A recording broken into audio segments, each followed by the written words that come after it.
మీరెప్పుడైనా ఆలోచించారా? చాలా పెద్ద పెద్ద ఫైల్స్‌కి సెక్యూరిటీ ఎక్కడి నుంచి వస్తదని?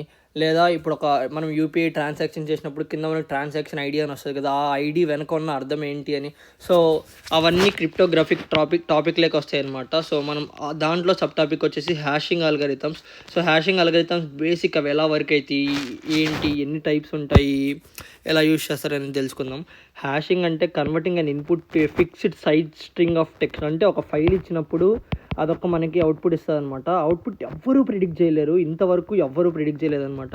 సో, అందుకే అవంతా సెక్యూర్‌గా ఉంటాయి. సో, ఎలా అంటే ఇప్పుడు మీరు సమ్ ర్యాండమ్ టెక్స్ట్ ఇస్తే ఇలాగా మీకది హ్యాష్ ఫంక్షన్‌లోకి కన్వర్ట్ అయిన తర్వాత ఇలా ఏదేదో నంబర్స్ పిచ్చి నంబర్స్ ఇస్తది. సో, అది ఎవ్వరు ప్రిడిక్ట్ చేయలేరు. So, hash function is used to get hash function. Sorry hash okay. దీంట్లో అల్గారిథమ్స్ వచ్చేసి MD5 అని, MD2 అని, SHA-1, SHA-512, టైగర్ ఇలా చాలా అల్గారిథమ్స్ ఉంటాయి. MD5లో ఇప్పుడు కొన్ని నంబర్స్ సేమ్ ఉన్నాయన్నమాట. అంటే జనరేట్ అయిన తర్వాత ఎందుకు సేమ్ అన్నానంటే ఒక ఫైల్‌కిను ఇంకో ఫైల్‌కి ఎప్పుడు హ్యాష్ ఫంక్షన్స్ సేమ్ రావన్నమాట. ఎందుకంటే ఎప్పుడు సేమ్ వస్తే ఈజీగా హ్యాక్ అయిపోతాయి కదా! సో, ఎప్పుడు సేమ్ రావు. కానీ ఇప్పుడు MD5 అనేది చాలా ఓల్డ్ అయిపోయింది. చాలా ఓల్డ్ వర్షన్. సో, అందుకు అక్కడ కొన్ని జస్ట్ ఒక లైక్ 100లో ఒకటి లేదా 10,000లో ఒకటి అలా సేమ్ ఉంటాయన్నమాట. So, SHA-512 is the strongest అనమాట ఇప్పుడు ప్రస్తుతానికైతే. సో, 512 అంటే 512 నంబర్స్ ఆఫ్ జీరోస్ అండ్ 1 కాంబినేషన్‌లో ఉంటదనమాట. సో, అందుకే అది SHA-512 అంటారు. చాలా సెక్యూర్, దాన్ని అసలు హ్యాక్ చేయలేరు. అండ్ ఇప్పుడు మనం ఒక నెంబర్ ఇచ్చిన తర్వాత ఈ నెంబర్ ఒకటి జనరేట్ అయిందనుకోండి, ఇది మళ్ళీ ఇంకొక దానికి ఏ ఫైల్‌కి ఉండదనమాట. సో, అందుకే అది హ్యాషింగ్ ఫంక్షన్ అంతా సెక్యూరిటీ ఉంటదనమాట.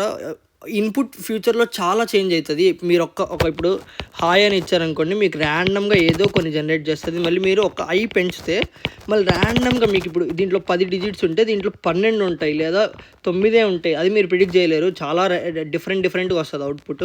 సో, హ్యాషింగ్ ఫంక్షన్‌కి ఫోన్‌పే ట్రాన్సాక్షన్ ఐడీ వెనుక ఉన్నది ఇదే అనమాట. సో, ఇక్కడ T అంటే ట్రాన్సాక్షన్ అన్నట్టు అనుకోండి. సో, టైం ఎంత, అమౌంట్ ఏంటి, సెండర్ ఏంటి, అడ్రస్ ఏంటి, బ్యాంక్, ఎవరు రిసీవర్ ఇలా అన్ని డీటెయిల్స్ కలిసి ఒక హ్యాష్ అల్గారిథంలోకి వెళ్తే ఆ హ్యాష్ అల్గారిథం జనరేట్ చేసిన నెంబరే ఇదనమాట. సో, ఈ నెంబర్కి అర్థం, ఈ ట్రాన్సాక్షన్ నెంబర్కి అర్థం ఇది.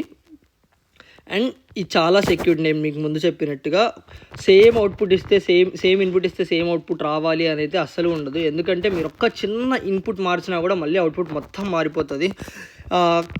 ఎందుకు హ్యాషింగ్ ఫంక్షన్నే వాడతారంటే చాలా క్విక్‌గా పనిచేస్తుంది. అస్సలు అన్‌ప్రిడిక్టబుల్‌గా ఉంటుంది నెంబరు.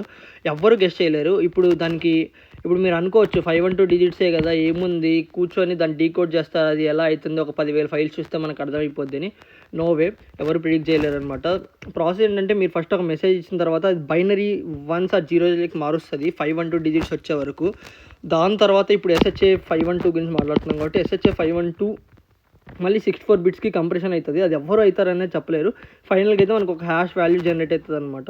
సో, ఇది హ్యాష్ ఫంక్షన్స్ అంటే. అండ్ మీకు ఇంకొంచెం క్లియర్గా చెప్పడానికి ఏంటంటే ఇప్పుడు ఒక ఇన్పుట్ ఫైల్ ఇచ్చారనుకోండి మీరు, file.txt అని. దాంట్లో కంటెంట్ హాయ్ అని ఉంది ఒక 2 ఐస్‌తో. అది ఒక హ్యాషింగ్ ఫంక్షన్‌లోకి వెళ్తుంది. ఫర్ సపోజ్ SHA-512లోకి వెళ్ళింది అనుకోండి, అది ర్యాండమ్‌గా 512 డిజిట్స్ ఆఫ్ జీరోస్ 1 జనరేట్ చేసి దాని తర్వాత మళ్ళీ 64 బిట్స్‌కి కంప్రెస్ చేసి నీకు ఒక హ్యాష్ ఫంక్షన్ ఇస్తుంది. హ్యాష్ ఫంక్షన్ ఎవరు ప్రిడిక్ట్ చేయలేరు యాజ్ యూజువల్. ఒకవేళ ఇప్పుడు మీరు file.txt ఫైల్‌కే హాయ్ ఐ యామ్ అని ఇచ్చారనుకోండి, అది మళ్ళీ SHA-512లోకి వెళ్ళి మళ్ళీ 512 బిట్స్ జనరేట్ అయ్యి మళ్ళీ 64 కంప్రెషన్ అయ్యి ఈసారి టోటల్లీ డిఫరెంట్ హ్యాష్ ఫంక్షన్. అంటే ముందు ఇప్పుడు మీకు EFCD అని వచ్చిందనుకోండి, ఇప్పుడు EFCDE అని ఏం రాదు. అప్పుడు అది ఎలా వచ్చు 5126EFAB ఇలా ఏదో ఒక ర్యాండమ్ నెంబర్ మళ్ళీ జనరేట్ అవుతుంది అనమాట. సో, అందుకే దాన్ని ఎవరు ప్రిడిక్ట్ చేయలేదు. ఇంతవరకు అయితే ఎవరు ప్రిడిక్ట్ చేయలేదు. అండ్ SHA-512లో 2 ఫైల్స్‌కి సేమ్ యూనిక్ హ్యాష్ ఫంక్షన్ అయితే ఎప్పుడూ ఇంతవరకు రాలేదు.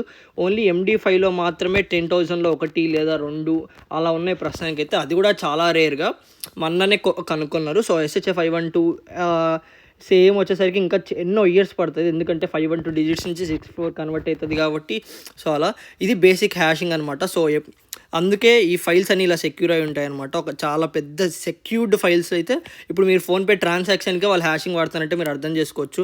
ఆ ట్రాన్సాక్షన్ వెనకాల మీకు ఎన్ని డీటెయిల్స్ ఉంటాయి. బ్యాంక్, ఎవరు పంపించారు, ఎంత పంపించారు, టైం ఏంటి, మొత్తం డీటెయిల్స్ వాళ్ళ బ్యాంకుకి సంబంధించింది, ఆ పక్కన బ్యాంకుకి సంబంధించింది, ఫోన్‌పేలో ఏ ట్రాన్సాక్షన్ జరిగాయి, ఎప్పుడు జరిగాయని. సో, మొత్తం కలిసి మీకు ఒక నెంబర్‌లో వస్తున్నాయంటే, ఆ నెంబర్ వెనుక ఎంత ఉందంటే మీరు అర్థం చేసుకోండి. ఆ నెంబర్‌ని డీకోడ్ చేసిన తర్వాత వచ్చేదే ఈ ఇక్కడ స్టోర్ అయిన డేటా అనమాట. సో, దాన్ని ఎవరు డీకోడ్ చేయలేరు. అండ్ ఎవరికి ఆథరైజేషన్స్ ఉంటే వాళ్ళు మాత్రమే డీకోడ్ చేయొచ్చు. ఇది హ్యాషింగ్ ఫంక్షన్. క్రిప్టోగ్రాఫిక్‌లో ఇదొక బేసిక్ టాపిక్ అనమాట. సో, ఇంతే.